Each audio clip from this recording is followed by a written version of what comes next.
நான் கொஞ்சம் சேருவா ஊற்றுண்ணா. இதோ தரம்பா. ராஜண்ணா டிவி போட்டுக்கிறேண்ணா. போட்டுக்காப்பா. டேய் மால் வருது, டக்குன்னு போ. மாஸ்டர் ஒரு நிமிஷம் வந்துடுறேன்.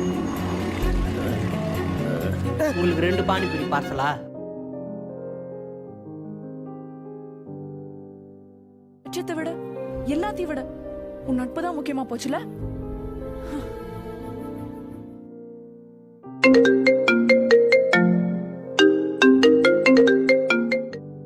மச்சான் கேட்டி வச்சு பாடுறா. ஏன்டா? வெயிடா சொல்கிறேன். சரி வைக்கிறேன்.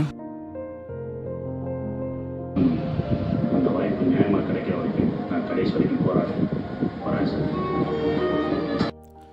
மச்சான் பிரம்மன் மூவிடா. ஆமாம் மச்சான், வேலை மேலே தான் இருந்தேன். இந்த படத்தை பார்த்த உடனே உனக்கு கால் பண்ணிட்டேன் மச்சான்.